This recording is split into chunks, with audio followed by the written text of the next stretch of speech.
Hello, Surabhi किचनमध्ये तुमचं स्वागत आहे। आज आपण मटण रस्सा बनवणार आहे। त्यासाठी लागणारे साहित्य बघूया। 1 किलो मटण घेतलेलं आहे, ते स्वच्छ धुवून। 2 कांदे घेतलेले बारीक कापून। 1 कांदा भाजून घेतलेला आहे, तो ठेचून घेतलेला आहे।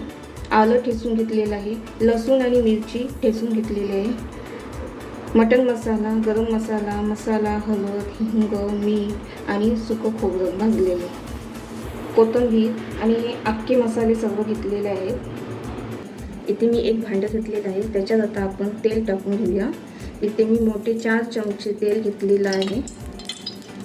आता इथे तेल गरम झालेलं आहे। आता आपण त्याच्यात हे सर्व अख्खे मसाले आणि राई आणि जिरा टाकून घेऊया। आता त्याच्यात आपण बारीक कापलेला कांदा तो टाकून घेऊया। कांदा लाल होईपर्यंत शिजून घ्यायचा आहे आपल्याला। आता इथे आपला कांदा शिजत आलेला आहे।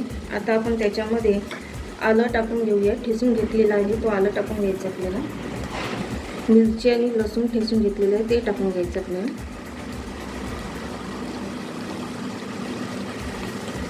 आता आपल्याला आलं, लसूण, मिरची, कांदा हे सर्व शिजून घ्यायचं आहे। आता इथे भाजलेला कांदा आपण ठेचून घेतलेला आहे तो टाकून घेणार आहोत। भाजलेला कांदा पण आपल्याला शिजून घ्यायचा आहे। आता इथे आपला कांदा, आलं, लसूण, मिरची सर्व शिजून झालेलं आहे। आता त्याच्यामध्ये हिंग आणि हळद आपण सर्व मिक्स करून घेऊया। आता त्याच्यात आपण मटण टाकून घेऊया।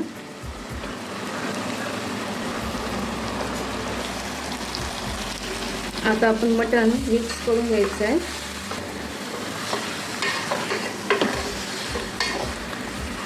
आता इथे आपलं मटण मिक्स करून झालेलं आहे।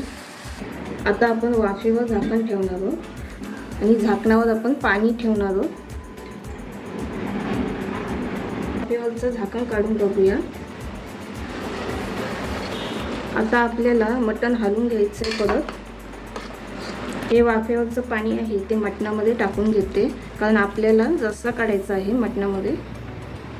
आता आपण परत वाफेवर झाकण ठेवणार आहोत। दुसरा पाणी मी ठेवलेलं आहे वाफेवर। आता आपण झाकण काढून बघूया। मटण घाटून घेऊया।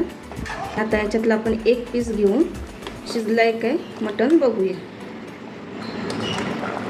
आता हे बघा, इथे आपलं मटण शिजलेलं आहे मस्त, हे बघा। आता त्याच्यामध्ये बटाटी टाकते मी। तुम्हाला पाहिजे असतील तर टाका, नको असतील तर नाही टाकली तरी चालते। आपण बटाटी शिजेपर्यंत आपण वाफेवर झाकण ठेवणार आहोत। बटाटा शिजलाय काय बघूया। आता हे बघा, आपला इथे बटाटा शिजलेला आहे मस्त। आता त्याच्यात आपण मसाला टाकून घेऊया। तुम्हाला जसं तिखट पाहिजे त्याप्रमाणे तुम्ही मसाला टाका। गरम मसाला, मटन मसाला, चवीपुरतं मीठ। आता हे मसाले सर्व मिक्स करून घ्यायचं आहे मटणामध्ये।